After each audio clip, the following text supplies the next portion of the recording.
అందరికీ నమస్తే అండి. పశ్చిమాసియాలో నెలకొన్న యుద్ధ ప్రభావం మన దేశం మీద క్రమక్రమంగా పెరుగుతోంది. మన రాష్ట్రం మీద క్రమక్రమంగా పెరుగుతోంది. సో ఈ యుద్ధం ఇంకా కొనసాగే అవకాశాలే కనిపిస్తున్నాయి. ఏదో యుద్ధం ఆగిపోద్దులే అని ఎన్నాళ్ళు ఎదురు చూసాం, కానీ ఆగట్ల.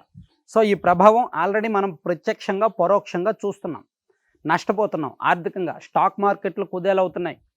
అండ్ మన రూపాయి విలువ పడిపోతుంది. డాలర్తో పోలిస్తే డాలర్ విలువ దగ్గర రూపాయి మరీ దిగజారిపోతుంది. అలాగే మన నిత్యావసరాల ధరలు పెరిగిపోయాయి. మీరు అబ్జర్వ్ చేశారో లేదా, గడిచిన 10 రోజుల్లో చాలా నిత్యావసరాల ధరలు, నూనెలు, వంట నూనెలు, పప్పులు, ఉప్పులు చాలా రేట్లు పెరిగాయి. అలాగే పెట్రోల్ డీజిల్ ధరలు, అంటే ప్రీమియం పెట్రోల్ రేట్లు పెరిగాయి. అండ్ నయారా పెట్రోల్ తెలుసు కదా, రష్యన్కి సంబంధించిన బంకు నయారా, వాళ్ళు ఆల్రెడీ లీటర్ మీద ₹2 పెంచారు. డీజిల్ మీద కూడా పెంచారు. అంటే దేశవ్యాప్తంగా అతి త్వరలోనే సామాన్య పౌరులకు ఈ పెట్రోల్ ధరలు కూడా పెరిగే అవకాశాలు కనిపిస్తున్నాయి. మరోవైపు ఎల్పిజి వంట గ్యాస్ దొరకట్ల, లభ్యత లేదు.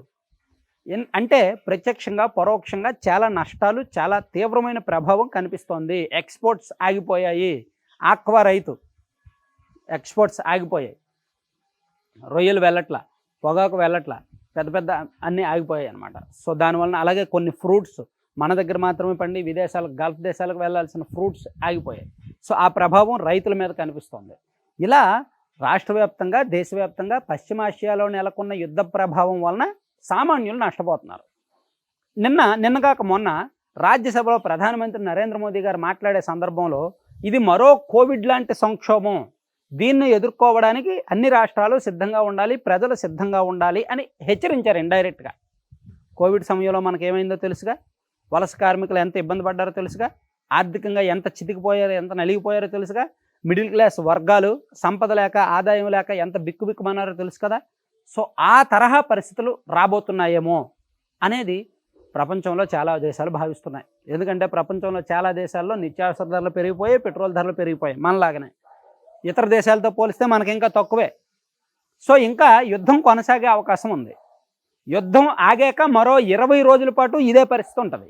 యుద్ధం ఎప్పుడు ఆగుద్దో తెలియదు. ఆగిన తర్వాత ఇంకో 3 వారాలు ఇదే పరిస్థితి ఉంటుంది.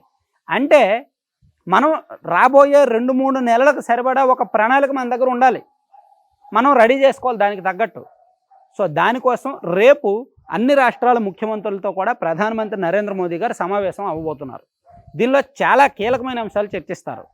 ఎల్పిజి అండ్ నిత్యావసరాల ధరలు అండ్ వలస కార్మికుల విషయాలు, పనులు, అన్ని అంశాలు కూడా చర్చిస్తారనమాట. ఎందుకంటే రాబోయేది చాలా పెద్ద అంశాలు ఉన్నాయి.